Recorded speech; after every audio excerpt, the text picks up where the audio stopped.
welcome to this week's episode. This is one that I've been wanting to do for a really long time. Vance Morris is a guest that I wanted to have on our podcast forever because he has always been a really great mentor to us. He was part of a peak performers group with the GKIC Marketing group. A little bit about Vance. He is a former birth control factory security guard turned Disney leader, turned bankrupt out of work executive, turned carpet cleaner, turned successful entrepreneur. Now that's his short but funny bio, and it's all true. His official bio, Vance Morris is a Disney World resort management alumni, having spent 10 years as a leader in the resorts. He runs the only Disney service and direct response marketing business here on the planet. And he coaches companies to create Disney-style service systems and then monetize them through direct response marketing. He is also the longest reigning marketer of the year. So somebody that can put together Disney and carpet cleaning is somebody that can do just about any marketing challenge that you could come across. So we're really happy to have him on our podcast and to have some of our folks and guests on the show this week. So let's dive right in. It's all good. Here we are. Here we are. I am so glad that you're here. I'm glad to be here. Yeah. It has been the week from heck as far as technical stuff is concerned, but we won't even go there. So welcome. I was just actually doing a real quick, I was going to say, let's go around the room and have everybody introduce themselves. And Vance, you can go last, so you can take it from there, if that's all right. And I know we were going to have questions for you, but we'd love to hear more about Disney, systematic magic, other things like that, and how we can market our businesses more effectively. So I'm Paula Williams with ABCI. We help aviation companies sell more of their products and services. And John, you can go next and we'll carry on from there. I'm John Williams. I work for her. It's her company, and I do back-end stuff, CFO, technical support, etc. I'm Debbie Murphy. I'm VP of Marketing for Jet Brokers. We help our clients buy and sell jets.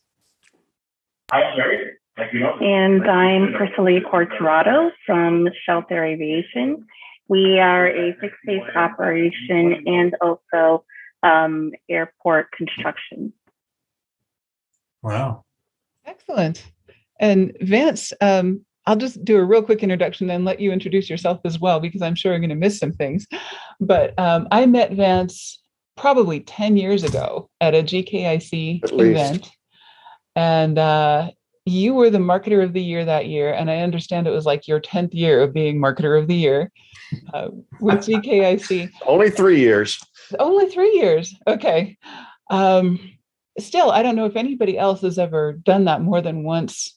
No. And yeah, so one of very few marketers in the world that has that honor. And JKIC is Glazer Kennedy Insider Circle. Dan S. Kennedy is the guy that was running that. And, you know, it's really, really fantastic group. We were in the peak performers, I think, with Vance that year.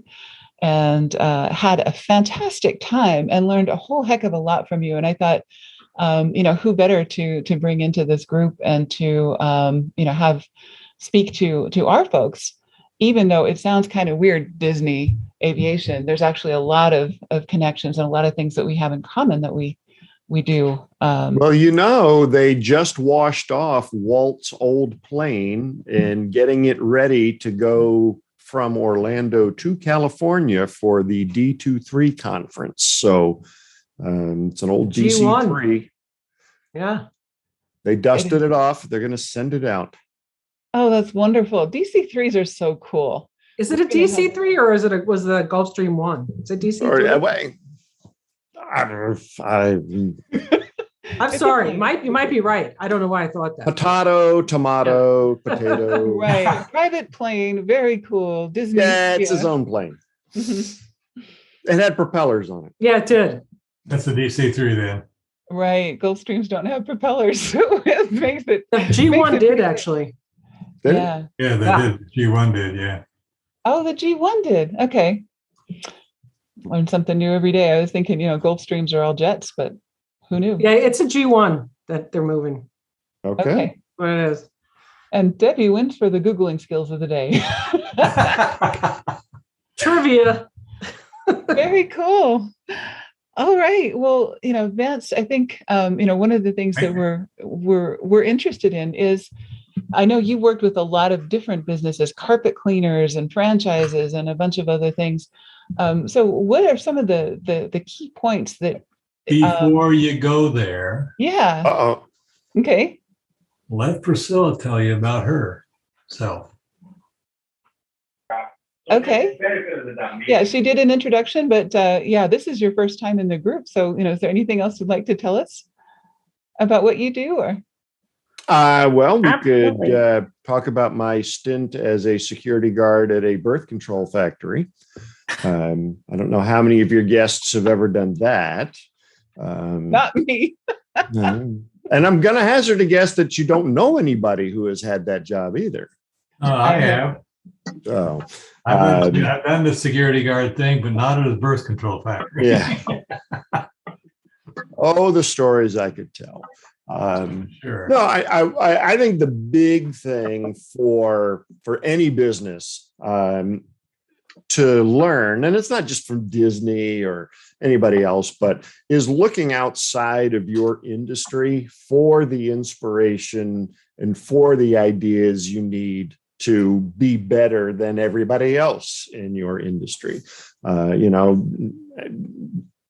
Paula, you'll recognize this phrase is, a lot of marketing and, service ideas and new things are very cloistered, and they're, almost Amish, like you don't talk to anybody outside of your family kind of Exactly. thing. And so in order to break away, get better ideas, break the mold, pick your cliche, you got to look outside.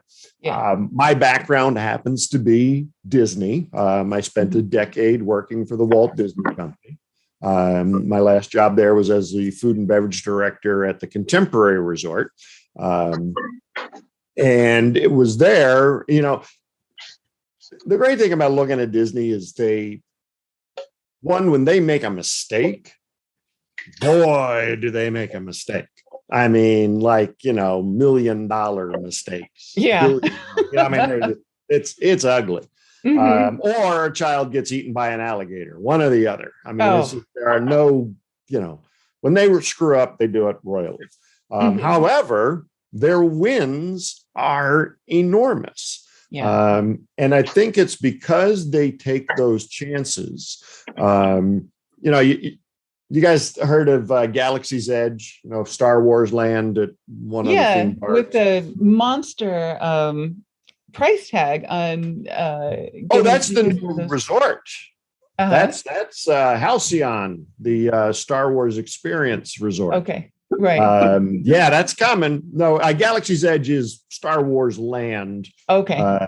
Either in the studios in Orlando or California. But Rise of the Resistance was like the ride of rides or attractions. And from day one, that thing just broke down all the time. It had waits of up to 6 and 7 hours, and it broke down. Can you imagine waiting in line for 5 hours for something to be told you can't get on it anyway? Just absolutely hideous. Mm-hmm. But they knew that this was going to be a winner. So they took a year of getting beat up, of, things breaking down, change this, look at this. But they knew that the overall experience, once they got it to where it needed to be, was going to be incredible. Yeah. Which is almost where it is right now. It's not breaking down nearly as frequently. And the lines are not 7 hours long. They're down to 4. So if Disney didn't, take those chances, if Disney didn't look to, really know their mission and what that is, which is to create the finest entertainment, they would still have it's a small world, and that would be it. Yeah. They'd be sticking with what had made them successful 20 years ago. And I think that's what a lot of companies do, especially in aviation. It's so funny because it's such a, it should be a bleeding edge, adventurous sort of a industry, but it's so risk averse and so regulated and so everything else that I think we're actually probably 15 years behind the rest of the world as far as a lot of the marketing innovations and things go. Right. But the other thing, your innovation doesn't always have to be the physical thing, the plane, the engine, what have you. I am not well versed at all in airplanes, so I know that they fly. They do. It's cool. That's I got the gist of what a plane does. That's all you need to know, really. But where the leaps and bounds come in is in the experiences that the individual companies provide. If you look at broadly at the big guys, American, United, Southwest, whatever they're going to call Spirit and Pioneer now that or Frontier. Yeah. Frontier, right? They just merged today or yesterday or something. Yeah. They all have the same regulations. They all have the same laws of physics that apply to them. None of that changes. Yeah. But the experiences that they provide their customers are vastly different. Yeah. Southwest, love them or hate them, gives their flight attendants certain latitude in entertaining the plane. Yes. Whether it's a little entertaining or whether you just walked into the Comedy Warehouse, it's somewhere in there. Mm-hmm. I say, I tell the story all the time about the Southwest flight I was on, FAA mandates that you say, be careful opening up the overhead bins. Items have a tendency to shift in flight. Every airline says that, or some real close variation to it. Well, on this Southwest flight, we got the old, be careful opening up the overhead bins. Items have a tendency to shift in flight. As you know, shift happens. Come on, give me that. Boom, boom. Exactly. Come on, that was good. You guys smile a little there. Exactly. That one up all week. It's a tough room, Vance. No, I thought it was funny. But there is no rule or law or regulation that says they can't do that. Right. So they are allowed to. Mm-hmm. Now, what does that do? It takes it from being a commodity, which is air flight or airlines or being on a plane, and elevates it. I don't know if it elevates it quite to experience, but it's pretty darn close because experiences are memorable. That happened to me years ago. You're still talking about it, right? There are 180 people on that plane. They got off the plane smiling and happy. Mm-hmm. When was the last time you got off a commercial flight and you were chuckling? Mm-hmm. Probably almost never. Right. So I don't like to use the crutch of because every industry's got a regulation, a law, or something that prevents it. Financial planners are notorious for not being able to say things, but it's all in how you work within those parameters to provide the experience. Right. Even on some of the bigger, I'm not going to mention any names, but the bigger charter companies, it has almost become a commodity because people go on to the internet nowadays and they book a charter flight and they get treated like cattle, mm-hmm. And these are private jets. Yep. And, we've heard from a lot of folks that say it's just not the same as it was 10 years ago because we're being basically just put through and, I love the systematic magic. There's a good way and a bad way to do a system. And Mhm. what they're doing is a bad system that makes Yes. people feel like cows. With all of Probably helping us sell Systems are jets designed right to now. be evolved. I Right. mean, that's again with Disney. I mean, Walt knew that his parks were not going to be what they looked like in 1955, Mhm. 50 years later. Yeah. Because if they didn't evolve, well, Mhm. nobody would go to the darn things because, well, who wants to go on It's a Small World or the Carousel of Progress from 50 years ago? Nobody. Mhm. You did it once, you don't need to go back. Right. So you're absolutely correct. With those systems, I read a Wall Street Journal article. This is a couple of weeks ago about an airline, private airline that is now doing strictly pet flights. Yeah, I read about that too. Did you see that? I did. Talk about a niche. Yeah. I mean, you're not putting your dog or your ferret in the cargo hold. They're eating chow chow and having champagne poured for them. Right. And like the horses they transported to the Summer Olympics last year, they were, it was posh. It was really nice. It is. So, and I think in order to break from the commodity, you have to be targeting your marketing at the right market, the one that you want. And these commodity folks that you're talking about, certainly they are targeting the commodity private flight crowd. Yeah. Not quite, rich enough to buy their own plane. And maybe not even rich enough to, only own half a plane, but they got to do the fractional ownership or, the cards or there's and yeah, sure. Do they deserve cattle-ish? Maybe. But if your market is decidedly higher, you don't want to market to those people. Well, one, they're not going to be able to afford your service. Two, they won't appreciate it. But there was a study done a while ago that there are 10%, and this is the tippy, I do a whole presentation on this, but the tippy top of the pyramid, there are 10% of the population that are willing to spend 30% or more for the same commodity, but just a better experience. Right. 30%. 3 out of every 10. So that's where you fine tune your marketing is, okay, how do we market to just that 10% that are willing to pay for the experience as opposed to just paying for the commodity, which is the flight? Yeah.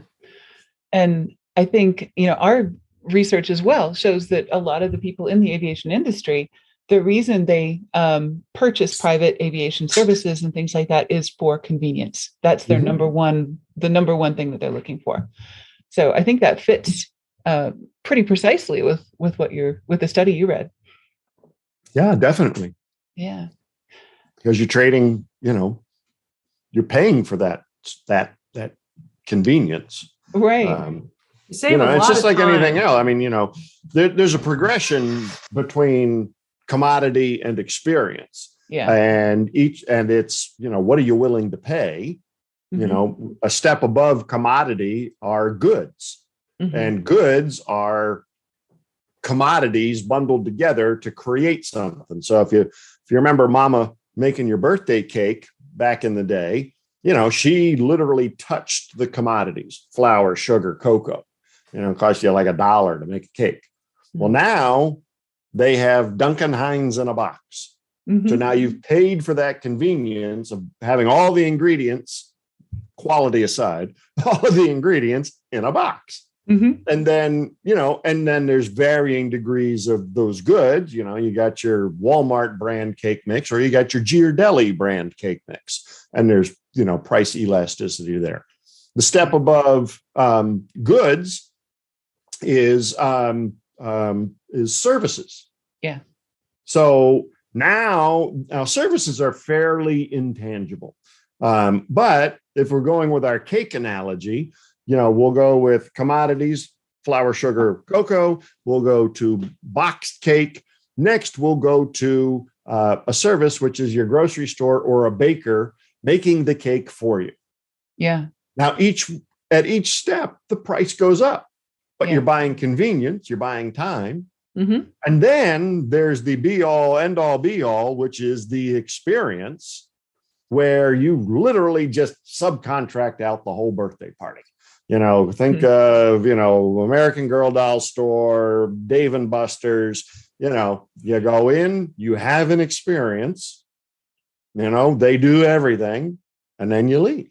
Yeah. So there's people all along that spectrum of, willing to, pay for various levels of those services. Right. Just to kind of bring this to relevance for the people in the room. And Mark, I'm glad you're here. Thank you for joining us. I'm going to use you as an example, if you don't mind. Oh. Great. Mark does aircraft evaluations, which is a fairly standard service. There are a few people that do it with, but what Mark does differently than everybody else is that he's a specialist in warbirds. He knows a ton about history. He brings a lot to the table and can make that more complete exercise than just about anybody else that I know that's doing aircraft appraisals. So in that situation, and I know, Vance, you've worked with carpet cleaners. So, that's like a fairly business, it's a highly commoditized. Right. Highly commoditized. Thank you. Not the world's most exciting thing. No. But you're able to make that interesting for people and make that better, create a competitive advantage over the other carpet cleaners. Right. And you're absolutely right. On the totem pole of home service companies, carpet cleaners are not up there with electricians and plumbers. They're down at the bottom. We're below pest control. 2020 has done an expose on carpet cleaners, how we drink the milk out of your containers in the refrigerator and then put it back. We steal the coins from your sofa, all that. 2020 wasn't on me. That was like years ago, before me. Yeah, on the whole industry, right? On the whole industry, yeah. So I don't want you to think that Barbara Walters was coming after me or anything. But you do have to, in any business, I think you got to let your personality or the personality of the owner shine through. And Paula, you've known me for a while. My sense of humor is fairly warped. But I use that to create emotional connections with my clients, in various ways. But when you create an emotional connection with your clients, you got to do something really egregious for them to ever leave you. Yeah. So I shamelessly use my children in my marketing, and my clients have all watched my children grow up from age 2 to age 15, 17. I have people come up to me in the grocery store and ask me, "Hey, how was Emma's ballet recital?" I'm like, "Who are you? And why are you asking me about my daughter? I'm ready to run. Come on, Emma, we're leaving now." But then I think, oh, she must be a client. She gets the newsletter. Mm-hmm. That person is never leaving unless I blow up the house. They're not going anywhere. Right. And I think that's the number one reason people go back to Disney, is for the emotional connection they create with the cast members there. Yeah. It's the number there's nothing, no ride, attraction, or hotel is in the top 3 of reasons people go to Disney. Yeah. And number 1 is they go for the employees at the park. Mm-hmm. I created Chef Mickey's, which was a character dining destination at the Contemporary. And when we were there, we had absorbed another restaurant. So some of the other waiters and waitresses, servers came in with us. We had people that would show up and say, I only want to sit in Debbie's section. Well, ma'am, it's going to be like 3 hours before Debbie has a table open. I can sit you with Susan. No. Debbie has waited on me for 15 years. I'm not sitting anywhere but with Debbie. This is what people do. It's personal, emotional connections that people have. So if a company like Disney, it's got 85,000 employees just in one park, can do it. Us with our 10, 12, 15 person businesses certainly can do it. Yeah. It's interesting because, you compare Southwest, where every employee is a rock star, to things like Virgin, where Richard Branson is the rock star. And Disney is kind of on the Southwest end of things, where they train their employees to become rock stars. And I know like Debbie is, has salespeople that she has to make into rock stars. And, she does that with social media. She does that with a lot of different things. But, we're all in the same boat. Priscilla, you may be in the same kind of a situation where you have a staff that you need to make your team members into rock stars. How do you go about making that happen? Are you asking Priscilla or me? Either. Anybody with a fantastic idea. Absolutely. Yeah. That's something that we are across all of our network at Shelter, family owned, and we treat you as family. And that's something like, it could be like the same thread with Disney, that all of that family connection, and also like finding something where, it's emotional, like you said, so it's going to get people to come back. It's going to get us recognized, because you're not just a name on an invoice. You're somebody that we know, and we know your family, and so on and so forth. So it just makes a deeper connection to serve our customer and also our guests, and at the end of the day, it's what brings everybody back. You want to go like Cheers Day where everybody knows your name, so that just gives you that whole like warm, touchy feeling, type of situation, especially nowadays where everything is very distant and cold. We have to keep the 6 feet. We can't be as close as we once were. How do we make that emotional connection from such a distance? That's great. I use Cheers often, when I do speaking, and when you can recognize people, I strongly suggest. I have people, we used to do it with 3x5 cards. I'm sure they use some kind of CRM these days. Yeah. Well, no, I do. I got them all over my desk. I got 3x5 cards everywhere. I love the things. The hell was I talking about? I just went. You're talking about that personal touch, when you're away. How do you make that? Yeah. For I think a company that, has repeat customers. So, if your airline or company, continually sees the same people, you should really have a file on them. Do you have a 3x5 card that says, they always show up late, but they're usually in a good mood. They like this particular flight attendant. They enjoy this beverage. They don't like the plane too hot, whatever. But have some, so that, when somebody greets them for the flight, they say, well, hey, Mr. Smith, we know you don't like the plane, really cold. So we got it all warmed up for you. We know that you're a big 7-Up guy, not a ginger ale guy. So we got plenty of 7-Up in there. Again, it's that personal connection, and where everybody knows your name.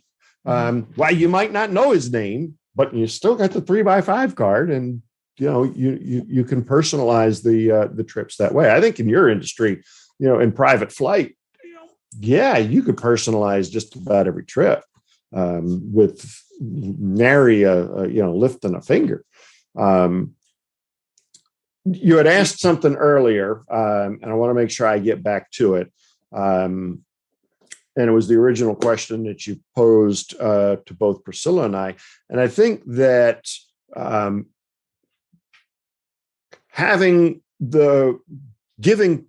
teaching people to be nice, or teaching people to have that sense of customer service is very difficult. It's almost like you've got to hire for that trait. Like I tell people, I said, I can teach you to do anything. I can teach you to carry a tray. I can teach you to clean carpet. I can teach you to type. I can't really teach you to be nice. Yeah. I can't teach that that desire to do a good job. I can reward it and make it stronger, but I don't know that I can teach it. And so, what I think Disney does, what Southwest does, is it all revolves around their mission. Disney's mission is very easy for line level employees to wrap their heads around. Their mission is to make people happy. Everybody gets it. Full stop. That's it. I love that. Yeah. That's all it is. And if you sweep the streets, if you make the movies, if you run the rides, your mission is the same. Make people happy, right? That's what their movies do. That make people happy.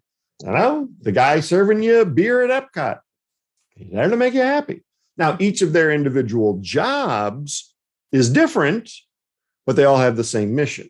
And I think that, and I know, I haven't flown Southwest in a while, but I know that they're what's their tagline? It's like, we're a people company that just happens to fly airplanes, or they're something along those lines. Yeah. Exactly.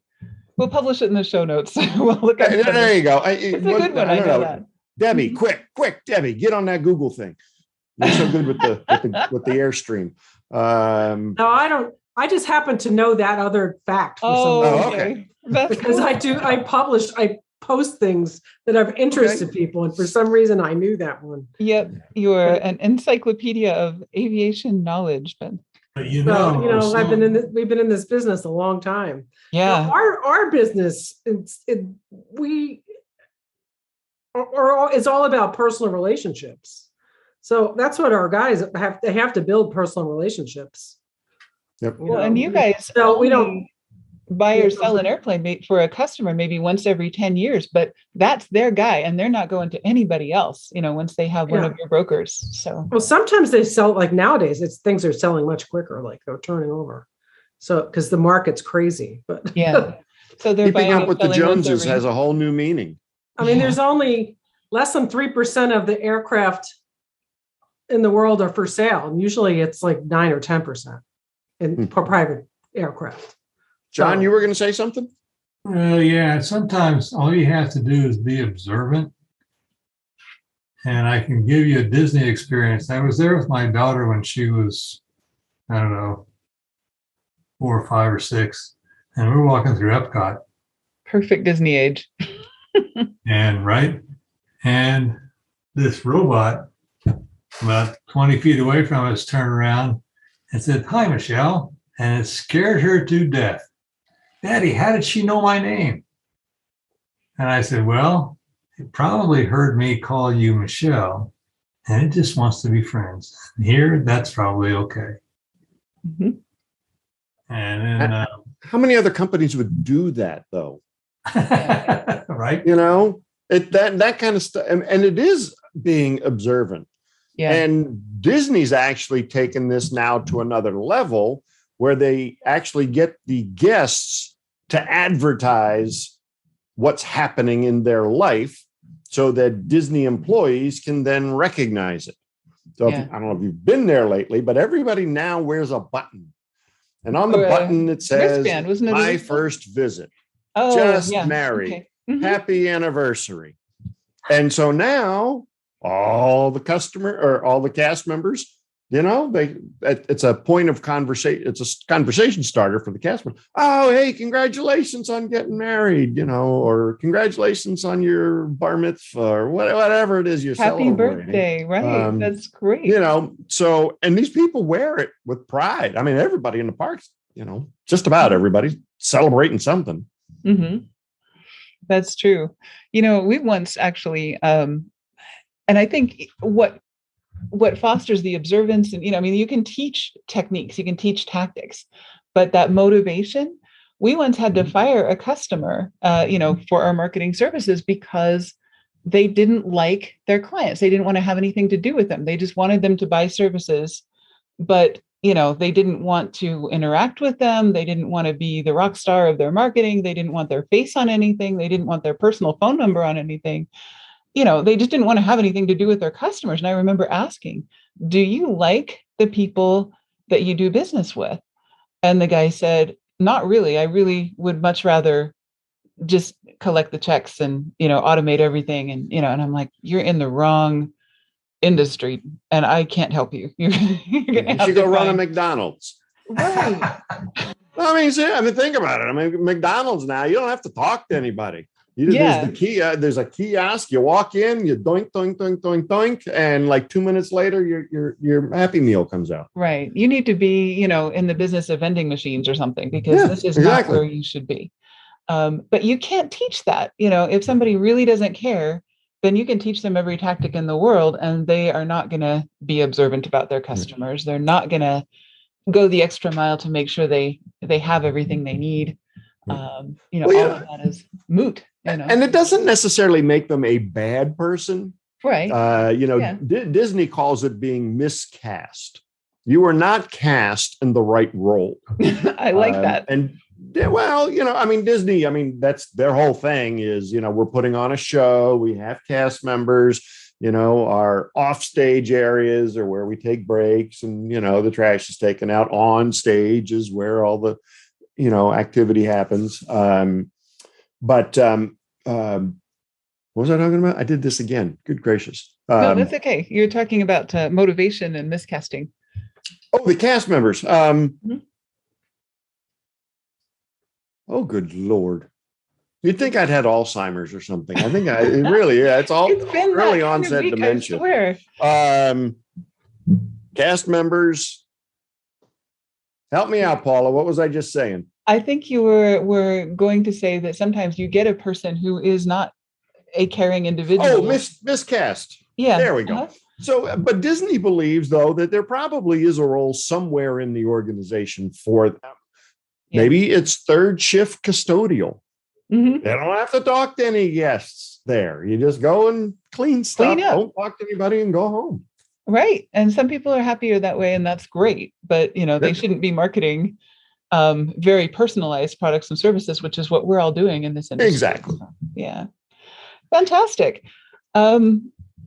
Let me just open it up for questions from anybody. And then I would like to talk about the event that we're planning in October. A little bit of that is of interest. But does anybody have any questions for the Vance? This is your opportunity to ask a Disney guy anything you want to ask. Well, almost anything. I mean, I guess they can ask anything, but you don't have to answer.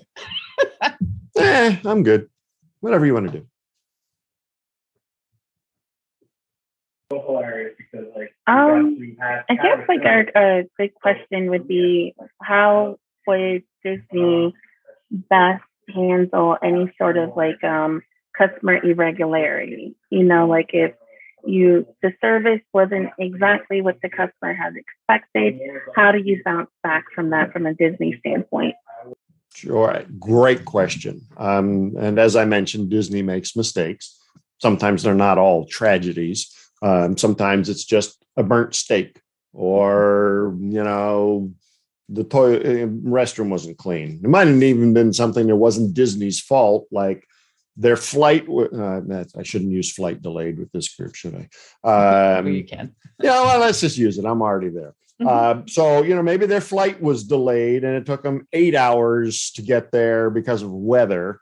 But it wasn't a problem that Disney created. It wasn't Disney's fault.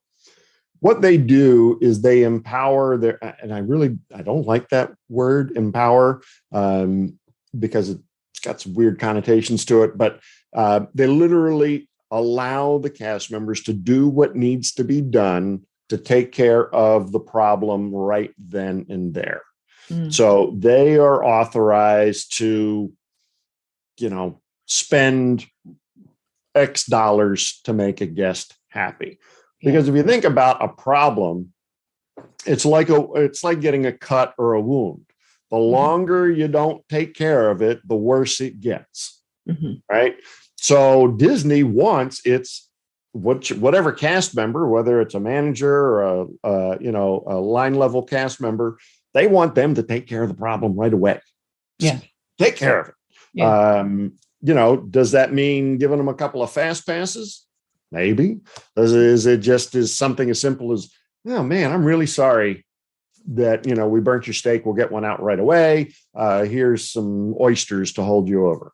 So they have that latitude. I mean, Ritz-Carlton, I don't advocate this, but Ritz-Carlton actually gives every employee $5,000 in discretionary spending to make a guest happy. Wow. $5,000.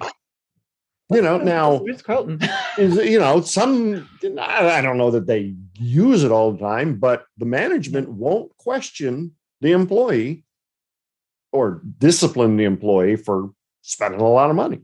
Sometimes it might just be, running down the street and buying a favorite, burger from a famous burger joint and bringing it back to the hotel for them. It was $10. Maybe, somebody wrinkled their fur coat. So they got to go buy them a new fur coat. But you set parameters, on what you want your front line, like receptionists. I work a lot with offices that have a receptionist and, either for financial planners, physicians, et cetera, and dentists and orthodontists and those guys notoriously run behind. Right. And usually we just have to suck it up. Right. All right. He'll get to you when he gets to you. Wouldn't it be great if you walked into the dentist's office and Mary at the front desk said, hey, Mr. Morris, the doc is running about 10 minutes behind now. I'm really sorry about that. Here's a $5 Starbucks gift card for you to use afterwards as our way of showing, that we're really sorry this happened. Nice. Wouldn't that be awesome? So why can't you give your employees, your version of a $5 Starbucks gift card? I've found that the people that I get off to a rocky start with sometimes, new clients who we maybe had mismatched expectations or whatever the situation is, they end up being our best advocates that end up referring us all the time. And it's the way that you handle a wrinkle, is kind of the difference between a commodity and a becoming my guy for this. We want to be their guy for marketing or their girl for marketing. And a lot of times it's just being able to sit down and step back and not become defensive and go, okay, this is not where we want to be. And I'm not going to spend any time on how we got here. Let's just figure out where we need to get and how to get there in the fastest way possible. There is so much, a bad situation turned around can have so much more of a positive impact than if the problem never happened to begin with. Right. So, if there was a screw up and you gave a 5-star turnaround on that, and now you've got that guest or customer as an evangelist going out and, referring the daylights out of you.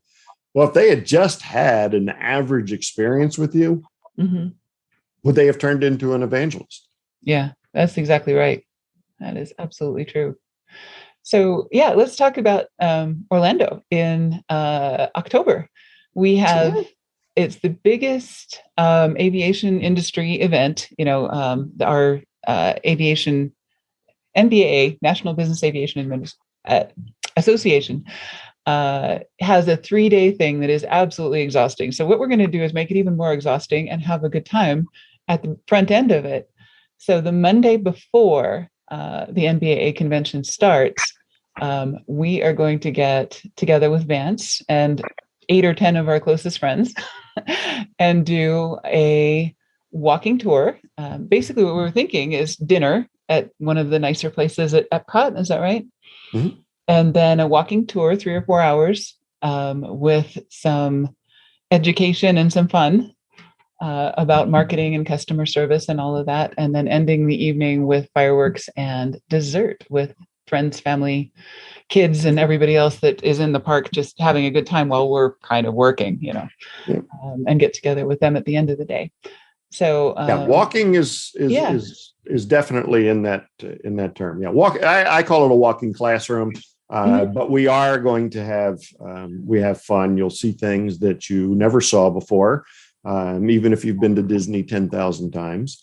There are a lot of parallels that, as I point them out, you can immediately, when I do this with groups, you can literally see the gears spinning or the smoke, one or the other.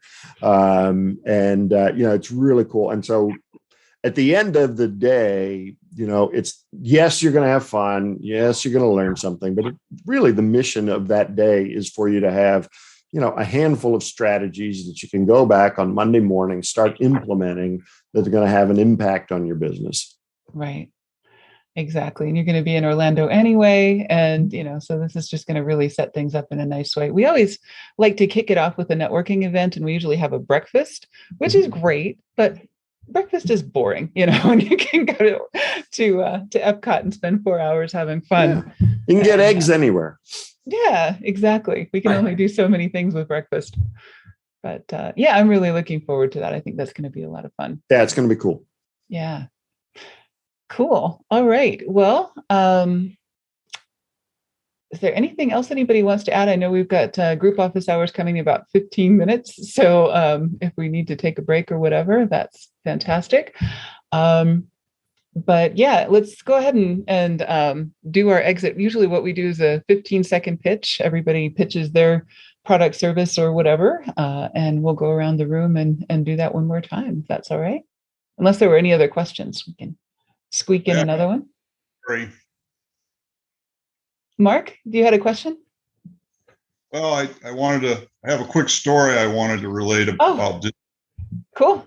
I've always been amazed at how, from a technical standpoint, how they can keep that place so clean, so neat, no light bulbs ever out. It's just mind-boggling. But anyway, my quick story is my dad was a school teacher and during the New York's World's Fair, and I was very young, maybe 67. They went through there for the New York World's Fair. Anyway, we went on this. I was like the mascot with all these seniors that he brought, and there was this ride where you actually got into a real car, a convertible, brand new convertible Chryslers, I think. And I wanted to sit at the steering wheel. Well, we went through this whole ride and went through all this, dinosaurs and all this stuff. Anyway, fast forward, I'd been back a few times, maybe in the 70s, but I went back with my children and I got on this ride and they didn't have the cars, but it had been, for how many years, from my childhood all the way forward and I'm on this ride and I got off, I had this feeling of deja vu. And I've been on this ride somewhere. I'm like, what the heck? And it just dogged me for, quite a while. And then outside the building, it had a plaque and it said, this ride was featured in the New York World's Fair. Oh, wow. Yeah. Whatever. But, that's the imprint that Disney has on people's minds, a marketing perspective. And, boy, it's amazing. Well, yeah, I mean, people don't go to Disney for a vacation. I mean, you need a vacation from the vacation. Right. But, You need a day after Disney to recover. Yeah, but Disney is, and Mark hit on it, and I hit it on a little earlier, is that, you go to Disney to create memories. Mm-hmm. Right. I mean, grandma's going to die in 6 months. Oh, let's take her to Disney so we can get pictures. All the Make-A-Wish kids want to go to Disney. So, I mean, people go there. I mean, think about it. I mean, it's a small world, if that's kind of a boring ride, but yet it's got a 3-hour long line. Why? Because it's a Disney and it's an experience, and the family or whoever are creating memories while they're there. Mm-hmm. And even in the lines, we spent the longest I've ever spent in any line anywhere was for the Banshee ride at the right after the movie came out, Pandora. Yep, Pandora. You get to stand in a line for 3 hours and ride a Banshee, and we had such a good time in that line. They had, people coming up and entertaining us, and we got to know the people in front of us and behind us, and they were from here and these were from here, and, people from other countries. And we had a fantastic time in that line. Disney, in addition to extracting money from your wallet and making you feel good about it, Disney has mastered making the time you're waiting not feel like long at all. Yeah. And, they call it line-ertainment. So you were entertained while you were in line. Sometimes it's done with cast members. Sometimes it's done with technology. Sometimes it's done with games or prompts or anything like that. But, you take that and how do you translate it into your industry? Yeah.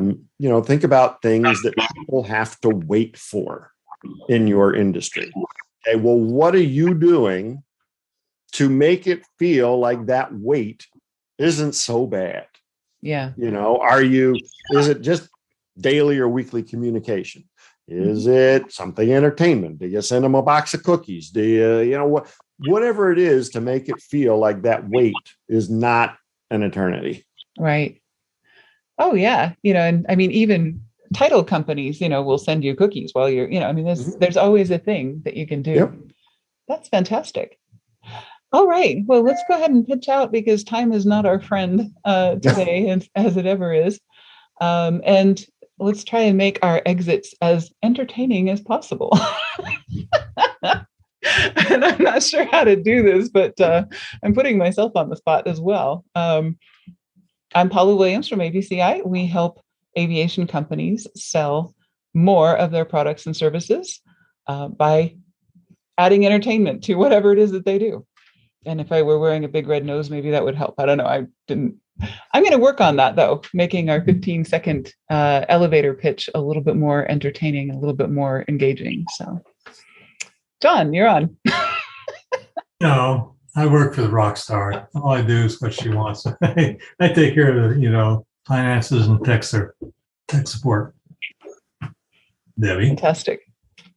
I'm Debbie Murphy. I'm VP of Marketing for Jet Brokers. And I help our aircraft sales team buy and sell jets. Fantastic. Priscilla, you want to go next? Yeah, I'm Priscilla Cortorado. I'm the sales and marketing analyst at Shelter Aviation, and I help market for SEO services and real estate on our airport properties. Fantastic. Mark. Yeah, I think John should add that he makes really good coffee, evidently. Oh, he makes fantastic coffee. Every now and hand. When you see me reaching off screen, that's John handing me coffee. Anyway, it's Mark Perry with Global Aircraft Group. I do certified aircraft appraisals on all types of aircraft, general aviation, all the way through business jets, helicopters, antique aircraft, pretty much anything that flies. Spaceships? Well, I do at Columbia. I got the call. There you go.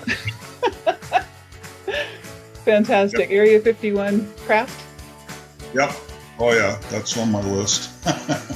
Fantastic. And witness and pre-buy inspections and maintenance oversight on business jets. Nice. Very cool. And Vance, do you want to take us out with any famous last words or anything else? Oh, sure. So I show businesses how to Disneyfy themselves, taking them from commodities all the way to experiences and profiting just like Disney does. Nice. Fantastic. Well, thank you all very much for coming. This was a really great conversation. I learned a lot, and I really appreciate you all being here. You make it worth the technical craziness. I appreciate you inviting me. Thank you, Paula.